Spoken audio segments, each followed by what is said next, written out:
mountains, rivers, but he formed humankind from the dust of the earth and breathed life into them, all because he loved them. When God's creation sinned, it broke its relationship with him. Sin caused chaos. Everything spiraled out of control. But God made a promise to rescue his creation. This covenant was fulfilled in the life, death, and resurrection of Jesus.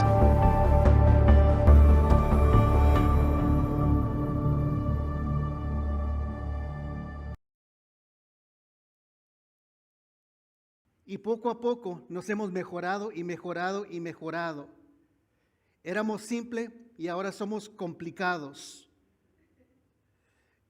Evolution would state that man starts from a very low way of thinking, a minimalistic way of thinking, a minimalistic level of intelligence.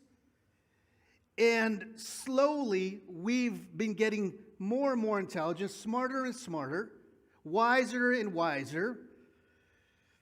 But I'm looking around and I'm looking at the decisions that people are making. I'm thinking, this can't be right. Because it seems like we're regressing then. Pero me pongo a observar el mundo en que vivimos. Porque la evolución nos enseña en las escuelas que somos más inteligentes, que somos mejores superiores. Nos hemos mejorado, pero solo me pongo a observar a las decisiones que la gente hace y puedo hacerme esa idea que no es posible. No es posible que hemos mejorado porque a veces somos tan tontos con lo que hacemos y con lo que decimos. But see, the idea that we are taught is that we are increasingly getting better and better, but that not only applies to the world that we live in, it also applies to our inner being, our morality. Because man starts with a base level of morality as he evolves and moves higher and higher and higher into higher levels of morality. But again, I look around and I realize that's not what I see. That's not the pattern I see. También lo que nos enseña la evolución en las escuelas es que la moralidad se mejora uno, somos mejores, más morales como humanidad y que entendemos más y que somos más perfectos que antes. Pero otra vez, si me pongo a observar el mundo en que vivimos, no es lo que yo estoy viendo, no es lo que yo puedo observar. All I have to do is spend time with you. And you spend time with me. All I have to do is just spend time with people. And what I realize is that humanity refutes the theory of evolution. Man is not getting better. Man is getting worse. Now, yes, technology is getting better. But as technology advances, so does the rapid rate of sin. And again, I have to go, but that's not what we've been taught. And don't look around, just believe what we show you, believe what we tell you, despite what you see. And I say despite because it's contrary to what we see. La verdad es esta. Si yo paso tiempo con la gente, si pasamos tiempo juntos tú y yo, si pasamos tiempo con otra gente en el mundo, lo que podemos ver es que la humanidad está empeorándose, no se está mejorando. La tecnología está avanzando, pero así como avanza la tecnología, también está avanzando el pecado. See, man did not begin at the bottom of the moral ladder, as evolution wants to teach us. Man did not start at the bottom and slowly make its way up. Because in Genesis 1 and 2, it tells us that man actually started at the top of the ladder because he was created in God's image. Let that sink in. But all we have to do is continue reading in Genesis chapter 2, and we see the fall, and since the fall, man has been plunging down. What happened? That's the question we have to ask. If we were at the top and now we're not, what happened? Leyendo Génesis 1 y 2, entendemos que nosotros no empezamos como una criatura bien básica. Empezamos como una criatura creados en la imagen de Dios. Perfectos. Pero nos hemos poco a poco bajado. ¿Qué pasó? Es el pecado. Y de eso vamos a hablar hoy en Génesis capítulo 2. We have to answer that question, what happened? If we were not at the bottom, but we started at the top, we were made in God's image, we were perfect, sinless. We have to acknowledge that something happened, and this is where we want to pick up today in Genesis chapter 2.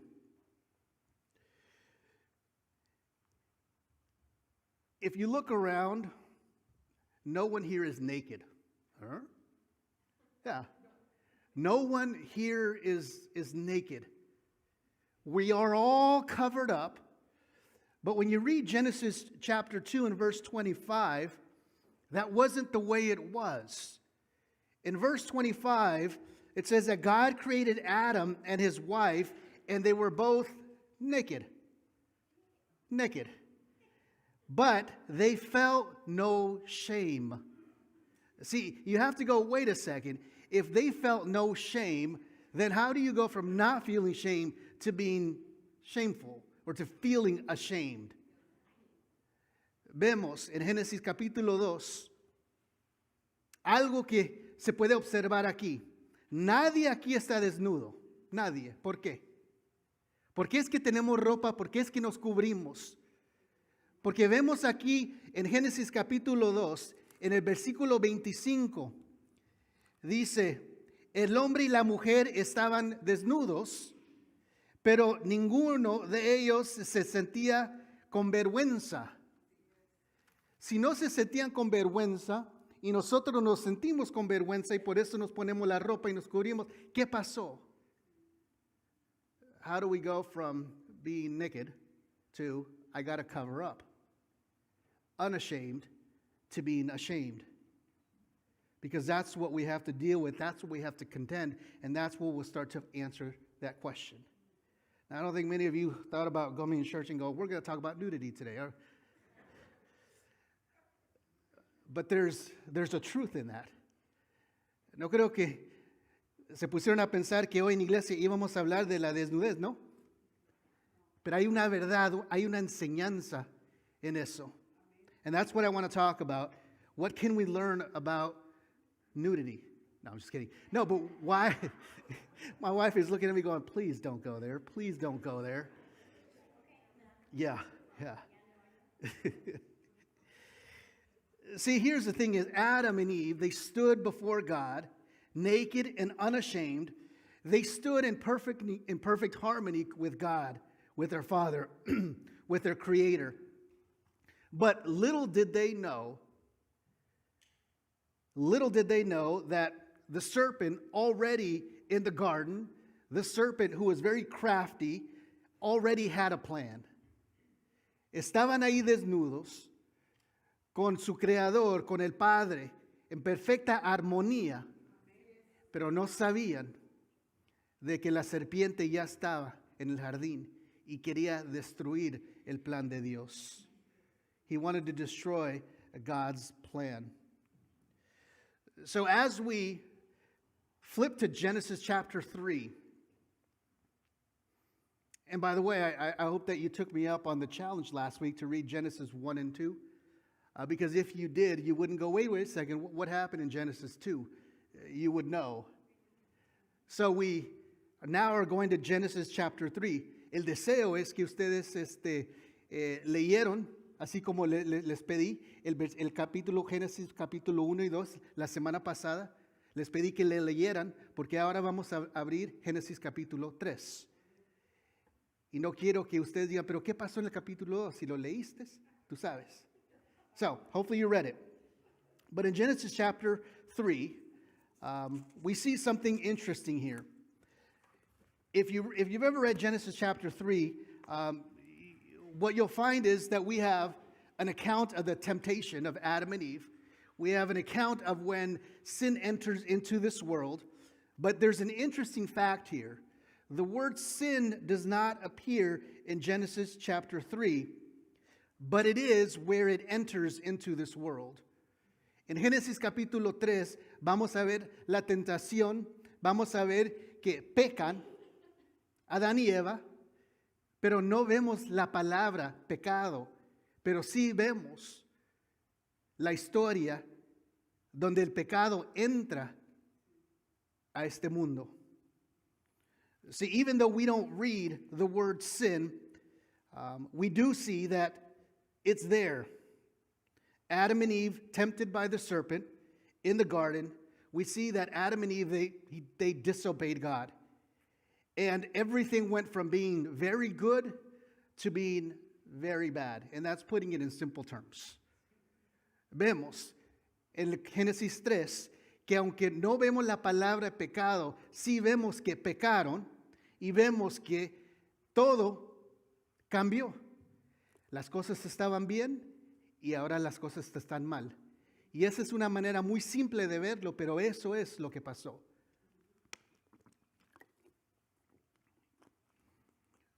So in verse 1 through 7, let's read. Vamos a leer los primeros 7 versículos. Léanlo en español y yo lo voy a leer en inglés. Dice, now the serpent was more crafty than any of the wild animals the Lord God had made. And he said to the woman, did God really say you must not eat from any tree in the garden? So right away, as you're reading this, observe what is the serpent's plan to really get man to fall. Because guess what? His plan, his method, it hasn't changed. And the way that the enemy deals with us and tempts us, it's the same. It might be with different things or events, but underneath it all, it's the same. Question God. Did God really say, you must not eat from the tree in the garden? So the woman said to the serpent, we can eat from the fruit from the trees in the garden. We can eat the fruit from the trees in the garden, but God did say, you must not eat from the tree that is in the middle of the garden, and you must not touch it, or you will die. Well, see, the last 2 things God never said. She added to that. God had simply said, you can't eat. You know, she added, you can't touch. So she's adding to what God has said. Lo que vemos aquí es que en los primeros 7 versículos podemos ver el plan del enemigo. Y el plan del enemigo no ha cambiado. Usa el mismo plan. Les dice, en realidad Dios te dijo que no debes de comer de ningún árbol. Y la mujer les dijo, en el versículo 2, podemos comer del fruto de todos los árboles, respondió la mujer. Pero en cuanto el fruto del árbol que está en medio del jardín, Dios nos ha dicho, no coman de ese árbol ni lo toquen, de lo contrario morirán. Dios nunca les dijo que no lo tocaran. Ella le agregó eso a lo que había dicho Dios. A veces nosotros hacemos eso con la palabra de Dios, agregamos a la palabra de Dios. Y por eso es muy importante estudiar la palabra de Dios. Then we go on and in verse number 4, you will not surely die, the serpent said to the woman. See, that's a half-truth. Because physically they continued. But what we'll find later is that there was a spiritual death that occurs. So again, what do we see? The serpent is questioning. Did God really say that? The woman is adding to the word of God. And now the serpent is giving a half-truth. En el versículo 4 le dice, pero la serpiente le dijo a la mujer, no es cierto, no van a morir. Le mintió. Porque físicamente no iban a morir. Pero ¿qué pasó? Espiritualmente iban a morir. Quizás en ese momento no iban a morir, pero iba a entrar el pecado, que es porque tenemos la muerte. El enemigo nunca te va a decir la verdad completa. El enemigo siempre va a querer que tú no confíes en la palabra de Dios. Eso es el mismo plan que usa en tu vida, en mi vida. He goes on, after questioning him, you will not surely die. We know that right away they didn't die, but we know that sin entered into this world, and that's why we have death now. Kind of a half-truth. You've ever said a half-truth? It's because you want to get away with something, right? See, the enemy, the plan is the same. The attack method is the same. Whether it's you or me or the rest of the world, he does the same thing. What does he say in verse 5? For God knows that when you eat, your eyes will be open and you will be like God, knowing good and evil. Again, a half-truth. Didn't tell him the whole detail. You think if you would have said, okay, here's what's going to happen when you know good and evil. You're not going to run around naked anymore. You're going to want to cover yourself up. Sickness, death, you're going to experience that. Do you think that if they would have had the whole truth, the complete truth, nothing but the truth, that they would have made the same decision? I don't know. But what we do know is that the serpent, the enemy, is only giving them half-truths. Half-truths. Lo que vemos en el versículo 5, Dios sabe que bien que cuando coman de ese árbol, se les abrirán los ojos y llegarán a ser como Dios, conocerán el bien y del mal. No es completamente la verdad. Porque no les dijo que por desobedecer, y no les dijo que están desobedeciendo. Que por desobedecer, si les hubiera dicho, vas a morir. Vas a tener vergüenza, ya no vas a estar desnudo, te va a dar vergüenza. Va a haber enfermedad. Si el enemigo le hubiera dicho, la serpiente le hubiera dado toda la información, ¿tú crees que hubieran quizás cometido ese pecado? Pero lo que sé es que la serpiente, el enemigo, no le dio la verdad completa. We keep going, verse number 6. When the woman saw that the fruit of the tree was good for food and pleasing to the eye, and also desirable for gaining wisdom, she took some, she ate it. She also gave it to her husband who was with her, and he ate it. So not only is now she taking it first, there's so much implication here. You know, the husband should have been watching out for her. He wasn't. She was left to make her own decision. She ate, and then she offered it to her husband. His eyes were off the Lord. See, he had an opportunity now. He had not sinned. And he's looking at this going, okay, she's disobeying, but he's still in obedience. He hasn't eaten it yet. She's offering it. Some people see this as the time where man took eyes off of God and began to love the woman more. He takes, he eats, he partakes. Y lo que nos dice en versículo 7, el 6, perdón, la mujer que vio el fruto del árbol era bueno para comer y que tenía bueno aspecto y era deseable para adquirir, así que tomó de ese fruto, comió y luego se lo dio a su esposo y también él comió. Aquí vemos varias cosas. Primeramente, el esposo no estaba cuidando a la esposa. Ella desobedeció. Él no había desobedecido. Él había visto ahora la desobediencia, el pecado, o la desobediencia, pero él todavía tuvo la oportunidad de decidir, ¿lo hago o no? Muchos dicen, esta es la primera vez que el hombre quitó la mirada en Dios y puso la mirada en la mujer. Amó más a la mujer que a Dios. Pero él tuvo la decisión y él compartió así como su esposa había comido. Now, here's what happens in verse 7. Their eyes are open. Both of them. They were open and they realized that they were, what? Where's that word again? Naked. All right? Now, this is where the shame is introduced because their eyes are open. They were innocent. It reminds me. Or innocent kids, they have no problem running around out of the shower naked, out of the tub. Sometimes you got to get them in, like, stop, no, get back in there. There's this sense of innocent, but when their eyes are open, when humanity's eyes are open, what happens here? When they realized that they were naked, they sewed fig leaves together and made the covering for themselves. And as a friend of mine pointed out, this was temporary. This was temporary. They covered up. Versículo 7 nos dice que les dio vergüenza. Porque en ese momento se les abrieron los ojos y tomaron conciencia de la desnudez. Eran inocentes, ya no son inocentes. Es como cuando los niños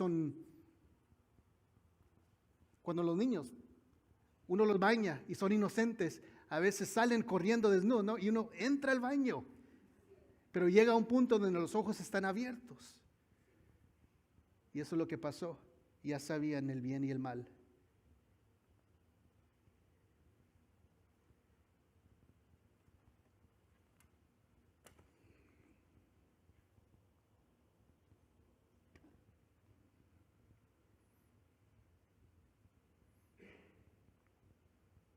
So what is God supposed to do?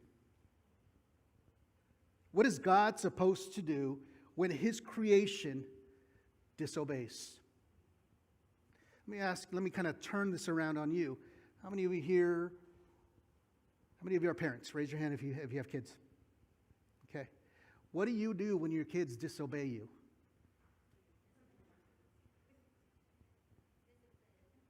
Okay.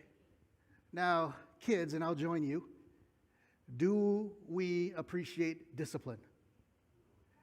Do we want to suffer the wrath of mom and dad? No. Do we want to suffer the consequences? I don't. Do you? Mom and dad, why do you still continue with the consequences? Well, most of you, I hope all of you would say, because I love them. Right? Because I love them, here's why I cannot stand disobedience. Parents, you ever use that line? Because I love you. This hurts me more than it hurts you. Yeah. You know what? Until you have your own, or until you're an auntie or uncle because you feel it too, and you have to use that first. I feel sorry for aunts and uncles because they want to be the fun ones. And that first time where they have to say, no, stop, it's like, really? You said no to me? But we say no because we love you. We correct you because we love you.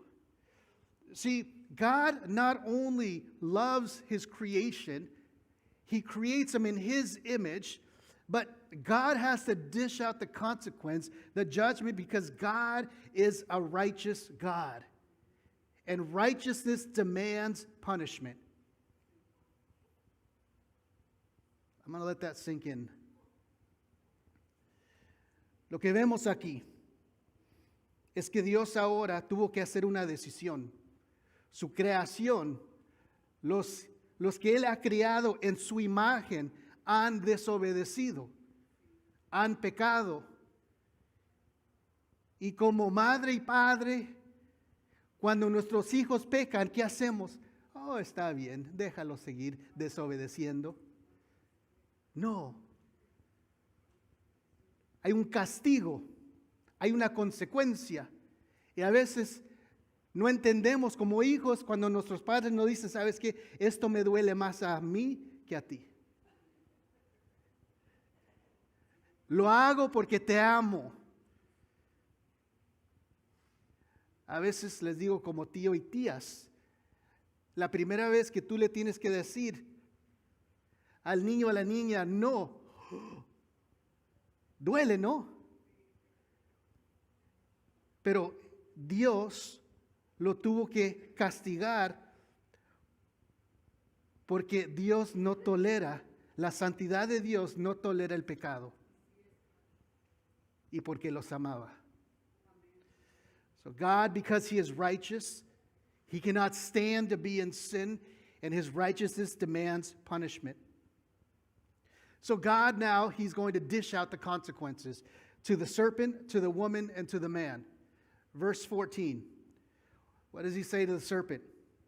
Because you have done this, you have led them astray, you have lied, cursed are you, you will crawl on your belly and eat dust. We still see the serpents now on their belly, hunting for animals covered in dust. Then He dishes out the consequence to the woman, the punishment, the result. And He says to the woman in verse 16, I will make your pains in childbirth very severe. Now you know who to blame, women, when you have your babies and it hurts and you know who to blame. Just kidding. But this is the result. Your desire, it goes on to say, will be contrary to your husband. And he will rule over you. There's an action, and there's a consequence to that action. There's a punishment. To the serpent, to the woman, to Adam in verse 17. Because you have listened to the voice of your wife, and not God's instructions, because remember, God is the one that told Adam directly. But he listened to his wife, and you have eaten of the tree which I have commanded you. You shall not eat of it. Cursed is the ground because of you. In pain you shall eat all the days of your life. Thorns and thistles it shall bring forth to you, and you shall eat the plants of the field. By the sweat of your face you shall eat bread till you return to the ground, for out of it you were taken, for you are dust, and to dust you shall return. We see death. We see toil. We see hard work, but now this hard work is going to be tedious. My dad used to read this verse to me when I would have to go pull weeds. He goes, blame Adam. I used to hate pulling weeds. I could not stand it. And now I'm out there doing it, and I'm making my kids do it with me.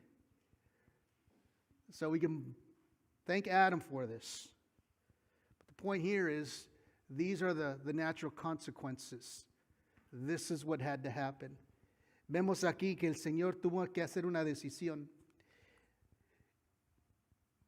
Y en sí, no es una decisión, es el efecto del pecado, porque Dios es santo y Él no puede estar en el pecado. Y vemos que Él castigó a la serpiente en el versículo 14. Vemos que Él castigó a la mujer. ¿Y qué es lo que le dijo a la mujer? En el versículo 16. Multiplicaré tus dolores en el parto. Mujeres, por eso es que hay dolor en el parto. Y darás luz a tus hijos con dolor. Vas a desear lo contrario de tu marido. Oh. Y él te dominará. Por eso es que hay esa lucha entre el esposo y la esposa por el pecado. Y después Adán, en el versículo 17, le dice, ahora al hombre le dijo, por cuanto le hiciste caso a tu mujer, porque no le hizo caso a Dios, Dios le había hablado directamente, y comiste del árbol de que te prohibí comer, maldita será la tierra por tu culpa. Y por eso es que cuando trabajamos nos cansamos. El trabajo era un privilegio y ahora a veces cuando vemos algo y lo tenemos que hacer y es duro, nos cansamos. La tierra producirá cardos y espinas y comieras hierbas. Te ganarás el pan con el sudor de tu frente. Y por eso es que se nos hace duro el trabajo. So, I have just a few minutes left. And so here's the question. Do you understand what sin is? So let's say that you've been sleeping this whole time. And you're like, oh, he only has a few minutes. I'll wake up now. Okay? This is a good time to wake up. Because it's good for us to understand the fall of man. But if we don't understand what is sin, then we're kind of left in the dark. And so real quick, I want to share just a couple verses with you that are going to help you understand what is sin. Les quiero compartir varios versículos que les van a explicar qué es el pecado. Let me flip my notes here. 1 John 3:4. It says, everyone who practices sin also practices lawlessness. Sin is lawlessness. There's a translation that I like to use. It's the Amplified version because what it does, it takes the original language and then it takes all the words to describe that or to give it meaning. I'll give you an example. Lawlessness is ignoring God's law by the way you act. Lawlessness is neglecting to learn God's law. Lawlessness is tolerating wrongdoing. Lawlessness is being unrestrained by His commands and by His will. And everyone who practices this is sinful. Primera de Juan capítulo 3 versículo 4. Pueden ver.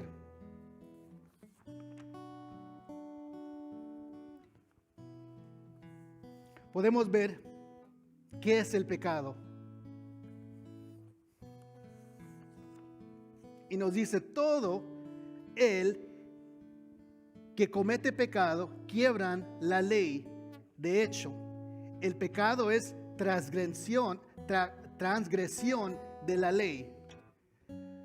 Ignorando la ley, tolerando que se quiebre la ley, no obedeciendo los mandamientos de Dios, eso es pecado.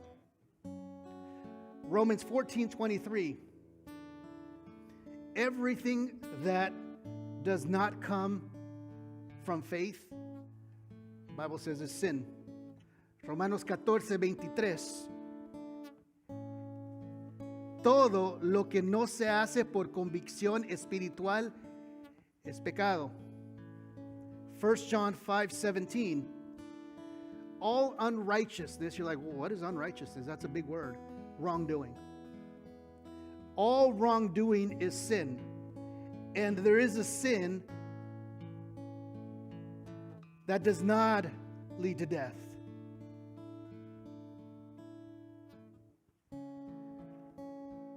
Then we have James 1:17. And this is where, when I look at what the Bible has to say about sin, and I see all of these verses, I go, okay, I'm a little overwhelmed. Like, it seems like everything outside of God's will is sinful, yes. Everything against God is sinful, yes. But I like to keep things as simple as I can so that I can understand. James 1:17, I think, really puts it into perspective. If anyone then knows the good they ought to do and doesn't do it, it is a sin for them. And by the way, in the bulletin, you'll be able to find all of these verses, even more, because believe it or not, I had to cut back some. El último versículo que les quiero leer es Santiago 1:17, porque quizás somos similares, donde podemos leer tantos versículos, uno dice, es que está tan complicado. ¿Qué es el pecado? ¿Qué es el pecado? Santiago 1:17 me lo da en una manera muy simple, donde lo puedo entender, donde tú lo puedes entender. Dice, toda buena dádiva y toda perfecta bendición descendiendo de lo alto donde está el Padre, de creó las lumbres y celestiales, y quien no cambia ni se mueve la sombra. Ese no es el versículo, es Primera de Juan 5:16.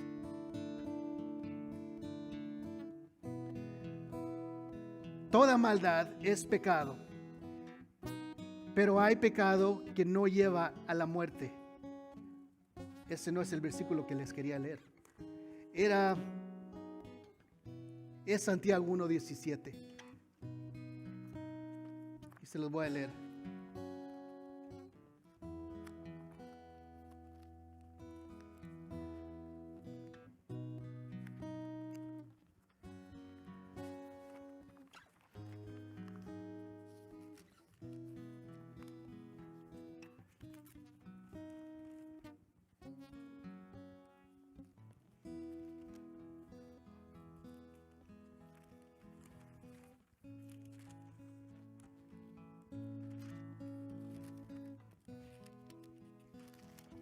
Ya llegamos, ok. Ya.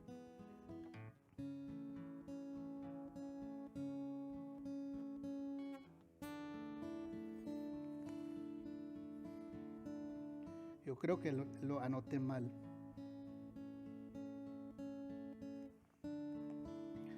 Lo que nos enseña ese versículo es que cada uno de nosotros sabemos lo bueno que tenemos que hacer. Pero si no lo hacemos, lo que claramente sabemos es lo bueno. Usando la palabra de Dios, dice que para esa persona eso es pecado.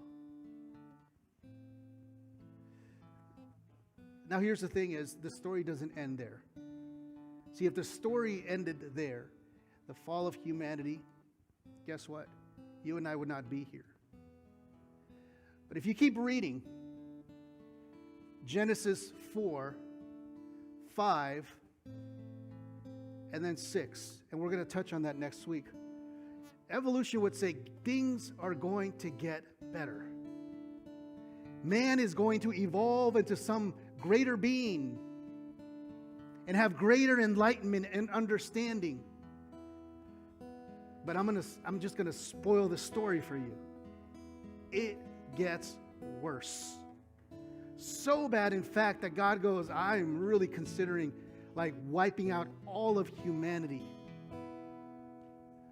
But God's love was so great, and He found one righteous man. One righteous man.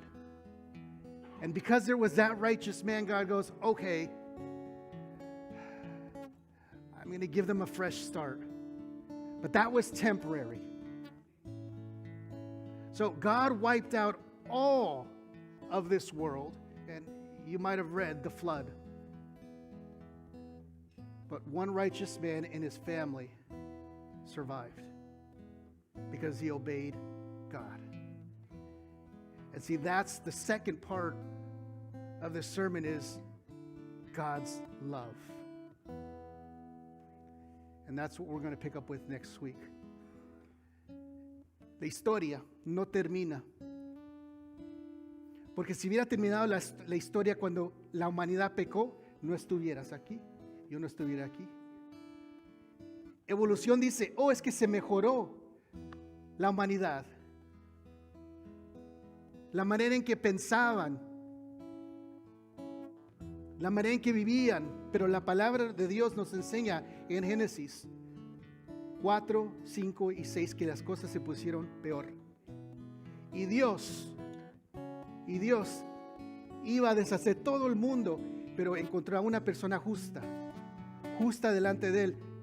Y de eso vamos a hablar porque eso fue el amor de Dios. So next week we're going to pick up in Genesis chapter 6, where God says, okay, I love you so much. I've created you in my image, and here's what I'm going to do. I have a plan for redemption. And praise God that he had a plan. And it didn't match mine or didn't match yours. It was a divine plan.